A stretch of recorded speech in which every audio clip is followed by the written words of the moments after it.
Hello everyone. दोस्तों, आज के इस वीडियो के अंदर हम सिंथेटिक डिवीजन मेथड की हेल्प से किसी क्यूबिकल इक्वेशन को सोल्व करना सीखेंगे।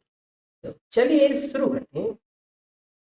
दोस्तों, मान लीजिए हमें कोई एक क्यूबिकल इक्वेशन दे रखी है x cube minus six x square plus 11x minus six equal to zero. तो दोस्तों, जब भी आपको सिंथेटिक डिवीजन मेथड से किसी क्यूबिकल इक्वेशन को सोल्व करना है तो हमारा जो फर्स्ट स्टेप है वो क्या रहेगा। हमें सबसे पहले एक्स की वैल्यू -1 1 -2 2 इस तरह से कुछ वैल्यू रख के देखना है कि क्या हमारी ये इक्वेशन वो जीरो के बराबर आती है या नहीं। यानी कि हमें कम से कम इसका एक रूट खुद से फाइंड करके देखना है। तो जरा रख के देखिए वैल्यू। तो दोस्तों, हम यहाँ देखते हैं कि जब x इक्वल टू 1 रखते हैं तो यहाँ ये इक्वेशन हमारी जीरो के बराबर आ जाती है, क्योंकि 1 minus six into one plus 11 minus six ये वैल्यू आ रही है जीरो के बराबर। तो इस इक्वेशन का एक रूट कम से कम x इक्वल टू 1 होना चाहिए, है ना। तो हमारे पास एक फैक्टर यहाँ इसका आ चुका है। तो दोस्तों, जब हमारे पास एक वेक्टर यहाँ आ गया है तो यहाँ एक्स स्क्वायर के अंदर भी एक इक्वेशन तो बन रही होगी। और वो एक्स स्क्वायर के अंदर इक्वेशन क्या है, उसकी वैल्यू किस तरह से फाइंड करेंगे वो भी हम समझ लेते हैं। इसके लिए दोस्तों हमें क्या करना है, हमारे जो वेरिएबल्स है इनके मल्टीपल में जो नंबर्स है उनको लिख देना है। जैसे एक्स क्यू के मल्टीपल है 1, यहाँ है अपना -6, यहाँ 11 एंड यहाँ है -6 लिख दिया। और यहाँ हम इस तरह से ब्रैकेट लगाकर यहाँ लिखेंगे एक्स इक्वल टू 1। तो दोस्तों, इसे सोल्व करने की एक ट्रिक है जिसको आप थोड़ा ध्यान से समझिएगा। सबसे पहले हमें क्या करना है, इस वन को यानी कि फर्स्ट जो डिजिट है उसको यहाँ सीधा डायरेक्ट लिख देना है। तो हमारे पास यहाँ वन आ गया। ठीक है, इस वन को हम मल्टीप्लाई करेंगे इसके साथ मल्टीप्लाई करोगे तो हमारे पास में क्या आएगा, वन ही आएगा। उस वन को हम यहाँ लिख देते हैं। ठीक है, अब इस वन को हम ऊपर वाले इस -6 में ऐड करेंगे तो आगे पास में क्या वैल्यू आएगी, आप कहेंगे हमारे पास वैल्यू आ गई -5 आ गई।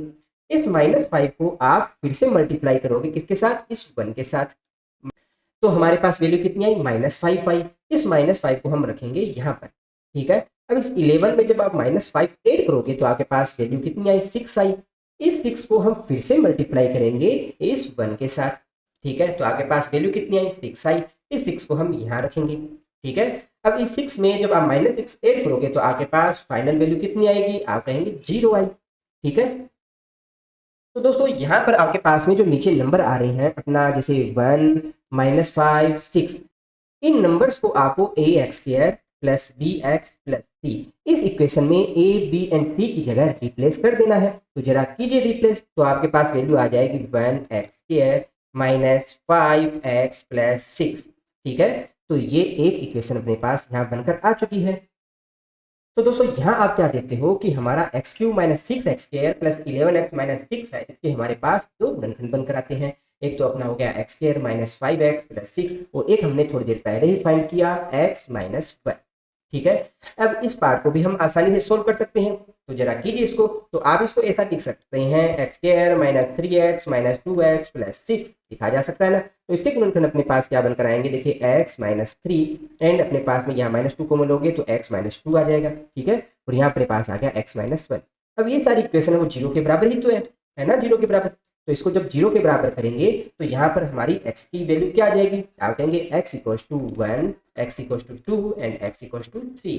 तो दोस्तों, सिंथेटिक डिवीजन मेथड की हेल्प से हम बड़े ही आसानी से हमारा जो वेरिएबल x है उसकी वैल्यू फाइंड कर सकते हैं, हमारी इक्वेशन के रूट्स है वो फाइंड कर सकते हैं। एक एग्जाम्पल और ले लेते हैं इसी के ऊपर। दोस्तों, मान लीजिए हमें कोई इक्वेशन दे रखी है x cube minus 3x square minus 4x plus 12 equal to 0।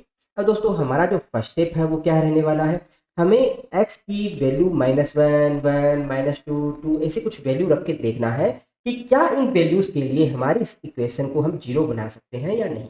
ठीक है, जैसे कि आप अगर इस इक्वेशन के अंदर x इक्वल टू 2 रखेंगे तो ये इक्वेशन में सेटिस्फाई हो रही है, इक्वेशन की वैल्यू 0 आ रही है। तो आप क्या कहेंगे कि x इक्वल टू 2 है वो कम से कम एक रूट इस इक्वेशन का होगा। तो दोस्तों, हमारे पास इस इक्वेशन का एक वेक्टर तो निकल के आ जाता है x माइनस 2। अब बाकी का क्या होगा, क्योंकि एक एक्स स्क्वायर के अंदर इक्वेशन और आनी चाहिए। इस इक्वेशन को फाइंड करने के लिए हम क्या करेंगे, फिर से अपनी इसी ट्रिक को यूज करेंगे। तो देखिए यहाँ पर हमारे वेरिएबल्स के जो मल्टीपल्स हैं उनको लिखिए जरा। यहाँ पर अपना एक्स क्यूब का मल्टीपल है जैसे 1 -3 -4 एंड यहाँ आ गया 12। ठीक है, और इधर वाली तरफ हमें लिखना है हमारा रूट कितना है, x इक्वल टू 2 है तो यहाँ x इक्वल टू 2 रख दिया। ठीक है। फर्स्ट स्टेप क्या रहेगा, हमारा जो फर्स्ट डिजिट है उसको सेम ही यहाँ लिख देना है, तो यहाँ 1 आ रहा है, 1 को ही लिख दिया। इस 1 को हम मल्टीप्लाई करेंगे किसके साथ, इस 2 के साथ। तो इसको जब मल्टीप्लाई करेंगे तो आगे पास क्या वैल्यू आई, 2 आई। इस 2 को हम रखेंगे यहाँ। इस 2 को -3 में जब आप ऐड करेंगे तो हमारे पास वैल्यू आई -1। इस -1 को हम फिर से मल्टीप्लाई करेंगे इस 2 के साथ, तो आगे पास वैल्यू कितनी आई, आप कहेंगे वैल्यू आई हमारे पास -2। कितनी आई, -2। इस -2 को जब आप -4 में ऐड करेंगे तो आपके पास वैल्यू कितनी आई, -6 आई। ठीक है। इस -6 को फिर से हम मल्टीप्लाई करेंगे इस 2 के साथ, तो आपके पास वैल्यू कितनी आई, -12 आई। ठीक है। इस -12 को जब +12 में ऐड करेंगे तो वैल्यू आई आपके पास 0। ठीक है। अब हमारे पास में जो ये डिजिट आए हैं 1 -1 एंड -6, इसको हम इस हमारी quadric equation ax² + bx + c, इस इक्वेशन में a b एंड c की जगह रिप्लेस करेंगे, तो हमारे पास वैल्यू कितनी आ जाएगी, x² - x - 6। ठीक है। तो दोस्तों इस तरह से हमारी इस क्यूबिकल इक्वेशन के दो गुणनखंड हमारे पास में आ जाते हैं। एक तो है हमारा x - 2 एंड सेकेंड हमारे पास में आता है x² - x - 6 = 0। ठीक है। क्या अब आप x² - x - 6 इस क्वाड्रिक इक्वेशन को सोल्व कर सकते हो, तो आप कहेंगे बिल्कुल किया जा सकता है। तो जरा कीजिए भाई इसको, x - 2 इसको सोल्व करेंगे आप, x² - 3x + 2x - 6 ऐसा लिखा जा सकता है। तो यहाँ से हमारे गुणनखंड क्या बन के आएंगे, देखिए यहाँ से x कॉमन लेंगे तो आपके पास आ गया x - 3 + 2 कॉमन लेंगे तो x - 3। ठीक है। ये हो गया हमारा 0 के बराबर। तो यहाँ पर फाइनली अपने पास क्या आ जाता है, x - 2 एंड यहाँ अपना आ गया x + 2 एंड अपना आ गया x - 3। ये वैल्यू आ गई 0 के बराबर। तो यहाँ x के अपने पास में 3 वैल्यू आ गई। एक तो आ गई x = -2 + 2 एंड +3। तो फाइनली दोस्तों यहाँ हमारे पास इस क्यूबिकल इक्वेशन के 3 रूट्स आते हैं। ये तीनों रूट्स हमारे रियल हैं परंतु डिफरेंट है, यानी कि डिस्टिंक्ट है। ठीक है। अब दोस्तों एक एग्जांपल और लेते हैं इसी में। मान लीजिए आपको कोई क्यूबिकल इक्वेशन दे रखी हो, जैसे √3x³ दे दिया प्लस √2x² दे दिया प्लस 5x + 4 = 0। ऐसी कोई इक्वेशन दे रखी हो और आपसे पूछ लिया जाए कि इस क्यूबिकल इक्वेशन के रूट्स है वो फाइंड कीजिए। तो दोस्तों यहाँ पर जब आप x = -1 1 2 3 इस तरह से कोई वैल्यू रखेंगे तो ये इक्वेशन हमारी 0 के बराबर तो होगी नहीं। तो हम इस इक्वेशन का कोई एक फैक्टर है वो फाइंड नहीं कर पाएंगे। तो इस वजह से हमारा जो सिंथेटिक डिवीजन मेथड है वो इस तरह की इक्वेशन में अप्लाई नहीं होगा। तो दोस्तों इस तरह की कॉम्प्लेक्स प्रॉब्लम को सोल्व करने के लिए हम कार्डेनोस मेथड यूज करेंगे, हम न्यूटन फिलिप्सन मेथड है उनको यूज करेंगे।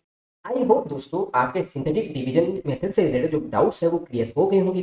फिर भी किसी स्टूडेंट को किसी तरह का कोई डाउट रह जाता है तो आप कमेंट बॉक्स में कमेंट करके बताइएगा। हम कभी कोई और वीडियो बनाकर इसको हम डिटेल में स्टडी करेंगे। वीडियो में लास्ट तक बने रहने के लिए आप सबका धन्यवाद। Thank you.